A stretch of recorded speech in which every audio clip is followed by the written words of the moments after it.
Current full, నీళ్లు full, కట్కొత్తుడే కదా. ఇలా ఏమైంది? అదృష్టవశాత్తు కృష్ణానదిలో కూడా 45 రోజుల ముందే వరదలు వచ్చినాయి. ఇలా కృష్ణానదిలో హైడల్ పవర్ ఫ్రీగా జనరేట్ అవుతుంది ఉచితంగా. జూరాలలో కరెంట్ ఉత్పత్తి అవుతుంది, హైడల్ పవర్ జల విద్యుత్తు. శ్రీశైలంలో ఉత్పత్తి అవుతుంది, సాగర్లో ఉత్పత్తి అవుతుంది, పులిచింతల్లో ఉత్పత్తి అవుతుంది. రోజుకు 42 మిలియన్ యూనిట్లు కరెంటు ఉత్పత్తి అవుతా ఉంది. 42 లక్షల యూనిట్ల కరెంటు ప్రతిరోజు ఉత్పత్తి అవుతా ఉంది. సో 42 మిలియన్ యూనిట్ల కరెంట్ ఉత్పత్తి అవుతుంది, వరద ప్రవాహం ఉంది. మరి నీకు వచ్చిన కష్టమేంది? కట్టుకోతుడే కదా. నీకు కొత్త శాత కాకపోతే చెప్పు, వేలాది మంది రైతులను తీసుకుపోయి మేమే కట్టుకొత్తుతాము అని హెచ్చరిస్తా ఉన్నాం. మర్యాదగా ఇస్తారా?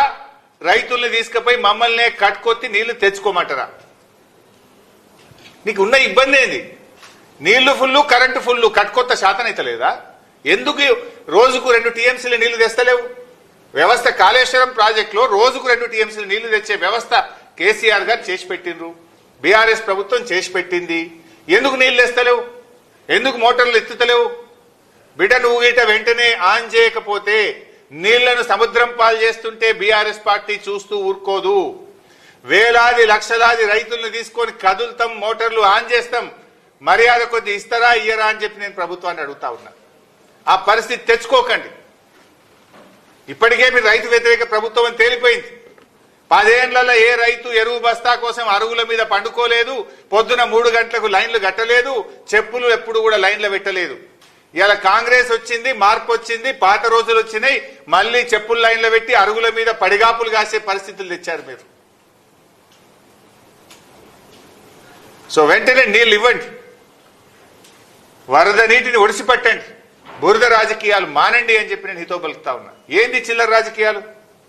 కాళేశ్వరం కూలిందనే ఒక బురద రాజకీయాల కోసం వరద నీటిని సముద్రం పాలు చేస్తారా? రైతుల పంట పొలాల్లో బారాల్సిన నీళ్లు, యాసంగిలో బ్రహ్మాండమైన పంట పండాలి. మీరు చెప్పే చిల్లర రాజకీయాల కోసం ఇవాళ నీళ్లు వదిలిపెడతా ఉన్నారు. వారం కిందనే ఉత్తమ్ కుమార్ రెడ్డికి నేను ఉత్తరం రాసిన, అయ్యా మంచి మాన్సూన్ ఉంది, ప్రిడిక్షన్ ఉంది, వాతావరణ శాఖ చెప్తా ఉంది, మోటార్లు ఆన్ చేయి, ప్రాజెక్టులు నింపు అంటే నువ్వు గుడ్లప్పగిచ్చి చూస్తేవి నీళ్ళని బాయ్. ఇంకొక కుట్ర చేస్తుంది ఈరోజు కాళేశ్వరం మీద, మోటార్లు ఆన్ అండ్ ఆఫ్ చేస్తుంది. ఇవేమి ఇంట్లో ఉండే మన 1 HP మోటార్లు కావు కదా ఇవి. ఒక్కొక్క మోటార్ 200 మెగావాట్స్, 150 మెగావాట్స్ మోటార్లు ఇవి. ఒక మోటారు ఒక జిల్లాకు ఎంత కరెంటు సరఫరా అవుతుందో జిల్లా మొత్తం ప్రజలు వాడే కరెంటు ఒక మోటార్కు సమానం. వీళ్ళు ఏం చేస్తుండ్రు? ఆ మోటార్లను ఆన్ అండ్ ఆఫ్ చేస్తుండ్రు. ఆన్ అండ్ ఆఫ్ చేస్తే బేరింగులు దెబ్బతింటాయి. ఇవి అట్లా వీళ్ళు ఏం చేస్తుండ్రు? పొద్దున 7 గంటలకు స్టార్ట్ చేస్తుండ్రు, సాయంత్రం 5కి బంద్ పెడుతుండ్రు మోటార్. పొద్దున 7కి స్టార్ట్ చేసి 5కి బంద్ పెడుతున్నారు. ఎందుకు? 5 తర్వాత కొంచెం కరెంట్ పీక్ లోడ్ ఉంటుంది, అందరం లైట్లు వేస్తాం, సాయంత్రం పూట ఇళ్లలో కరెంట్ వాడతారని ఇది బంద్ పెడుతుండ్రు. మళ్ళీ పొద్దుగాల 7-8 గంటలకు మెల్లగా స్టార్ట్ చేస్తుండ్రు. ఇట్లా రోజుకు 2 సార్లు ఆన్ అండ్ ఆఫ్ చేస్తే మోటార్ల బేరింగులు దెబ్బతింటాయి, మోటార్లు పనికి రాకుండా అవుతాయి. ఇంజనీరింగ్ నిపుణులను అడగండి, ఎక్స్పర్ట్స్ని అడగండి. ఇప్పటికే బిహెచ్ఈఎల్ మిమ్మల్ని హెచ్చరించింది. మోటార్లు సరఫరా చేసిన బిహెచ్ఈఎల్ రాష్ట్ర ప్రభుత్వాన్ని హెచ్చరించింది. ఇట్లా మీరు మోటార్లు ఆన్ అండ్ ఆఫ్ చేస్తే ఇవి కాలిపోతాయి బిడ్డ అని మిమ్మల్ని హెచ్చరించింది. అంటే మీరు ఏంది మీ ఉద్దేశం? ఊకి ఆన్ అండ్ ఆఫ్ చేసి మోటార్ల బేరింగులు దెబ్బతిని మోటార్లు పనికి రాకుండా అయితే మళ్ళీ బదనాం ఎత్తేయాలని ఒక కుట్ర చేస్తా ఉన్నారు మీరు. బిహెచ్ఈఎల్ మీకు చెప్పలేదా? మిమ్మల్ని హెచ్చరించలేదా? కాళేశ్వరం మోటార్లు ఎప్పుడైనా సరే ఫుల్ నడపాలి. ఏం చేస్తుంది ఇప్పుడు? నందిమేడారం పంప్ హౌస్ లో కానీ, గాయత్రి పంప్ హౌస్ లో కానీ ఆన్ అండ్ ఆఫ్ చేస్తుంటారు. ఒకసారి ఉత్తమ్ కుమార్ రెడ్డి రేషన్ కార్డులు వంచడానికి చొప్పదండి పోయిండు. జనం తిరగబడతారు, నీళ్లు ఉన్నాయి, మోటార్లు ఎందుకు ఆన్ చేస్తలేవని పొద్దుగాలు ఆన్ చేసిండ్రు. ఉత్తమ్ కుమార్ రెడ్డి హెలికాప్టర్ దిగి రేషన్ కార్డులు వంచి మళ్ళీ హెలికాప్టర్ ఎక్కగానే మోటార్లు బంద్ చేసిండ్రు. మొన్న ఓ రోజు కూడా మోటార్లు పొద్దుగాలు ఆన్ చేశారు, సాయంత్రం బంద్ చేసిండ్రు. నిన్న మొన్న కూడా 2 ఆన్ చేస్తుండ్రు, 1 బంద్ చేస్తుండ్రు, 1 ఆన్ చేస్తుండ్రు, 2 బంద్ చేస్తుండ్రు. ఇదేంటి పిచ్చి పని? ఈ పద్ధతిలో మోటార్లు నడిపితే అవి కాళేశ్వరం మోటార్లు దెబ్బతింటాయి. మీ బిహెచ్ఎల్ వాళ్ళని అడగండి, ఎక్స్పర్ట్స్ని అడగండి, ఇంజనీరింగ్ నిపుణులను అడగండి. కంటిన్యూస్గా మోటార్లు నడపాలి ఎప్పుడైనా. ఈ ఆన్ అండ్ ఆఫ్ పద్ధతుల్లో మీరు నడిపితే అనవసరంగా మోటార్లు కాలిపోతాయి, రాష్ట్రానికి రైతులకు నష్టం జరుగుతుందని ప్రభుత్వాన్ని హెచ్చరిస్తా ఉన్నాం. ఇంత అవగాహన లోపంతో నడుపుతున్నారా, కుట్రతో నడుపుతున్నారా, కావాలనే మోటార్లను కాలబెట్టాలని కుట్ర చేస్తుండ్రా? ఇప్పటికే మీరు కావాలనే మేడిగడ్డను మరమ్మతు చేస్తలేరు. వరద రావాలి, అది కొట్టకపోతే బాగుండు అని చూస్తున్నారు మీరు. 2 పిల్లలు మరమ్మతు చేయకుండా మొత్తం పోతే బాగుండు, బదనాం చేయొచ్చు అని చూస్తున్నారు.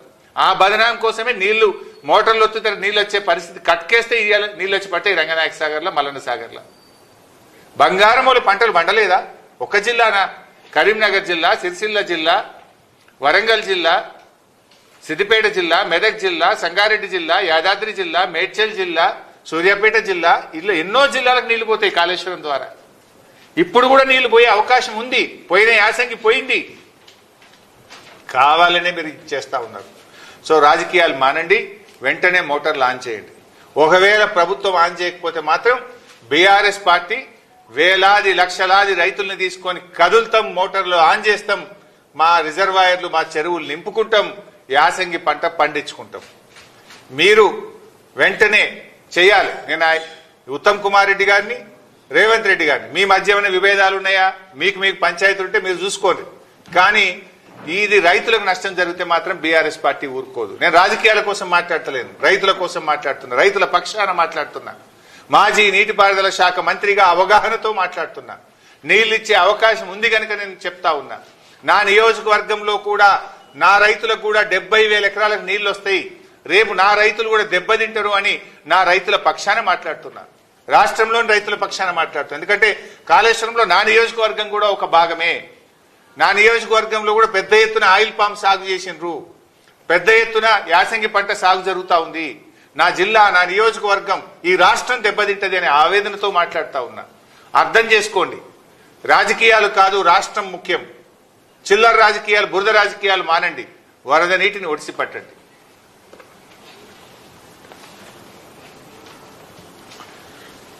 అదేవిధంగా ఇది ఒక కాళేశ్వరమే కాదు, నల్గొండలో అట్లే చేస్తుండ్రు. ఏఎంఆర్పి ప్రాజెక్ట్, ఎలిమినేటి మాధవరెడ్డి గారి ప్రాజెక్టులో ఆడ కూడా మోటార్లు వత్తక ఇప్పటికి కూడా పూర్తి చెరువులు నింపలే. ఏఎంఆర్పి శ్రీశైలంలో, సాగర్లో మీరు చూస్తున్నారు, 2 నెలలకెళ్ళి నీళ్లు సముద్రంలో పోతున్నాయి. 2 నెలలకెళ్ళి శ్రీశైలం గేట్లు, నాగార్జున సాగర్ గేట్లు ఎత్తే ఉన్నాయి. కానీ ఆడ మోటార్లు వస్తారు.